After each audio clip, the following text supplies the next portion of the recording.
Ethiopia's Addis Ababa appears as a modern international city with the African Union headquarters, prompting some to call it the continent's diplomatic capital. But rights groups say tensions are boiling beneath the surface from Ethiopia's war with Tigrayan forces that saw thousands of Tigrayans last year arbitrarily arrested and abused after the government claimed some Tigrayans in the capital of being undercover agents. VOA spoke to a Tigrayan man, his identity hidden for safety, who said he was released in February after being jailed in the capital for 3 months in a makeshift prison.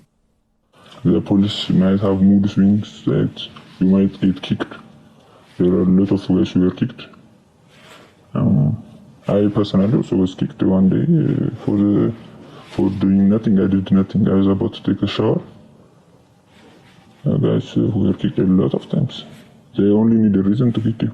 Rights groups like Amnesty International say ethnically motivated detentions increased days after the government declared a state of emergency in early November following threats by Tigrayan forces to attack the city. Samur, who declined to give his full name, says he fled to Uganda in March after being held for nearly 3 months in a prison in Addis Ababa.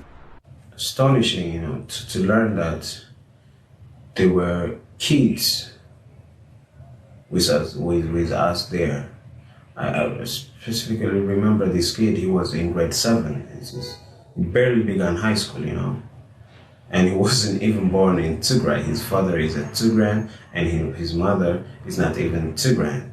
In May, the death in custody of a Tigrayan general and a former commander in the African Union mission in Somalia, General Gebremeddin Fikadu, sparked protests in the capital. Reuters reported in June at least 15,000 Tigrayans were detained between November and February, and that 17 died in custody, some after being taken from the capital to a prison in the town of Mizan Teferi.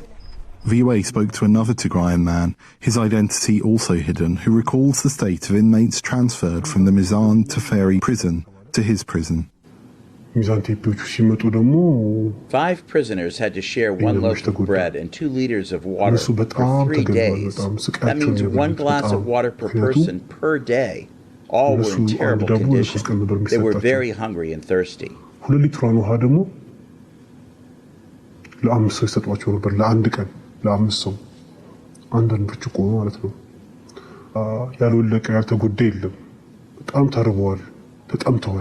VOA could not independently verify the reported deaths and allegations of abuse while in custody.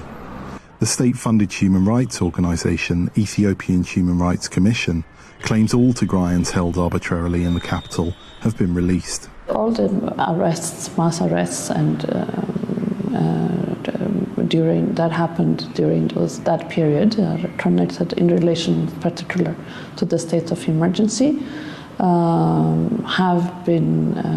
Have ceased since the lifting of the state of emergency around February.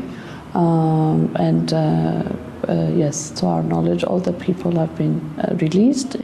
Ethiopia lifted its 6-month state of emergency in February, but the Commission in late June confirmed reports that 9,000 Tigrayans are still being held in the town of Samara and called for their immediate release.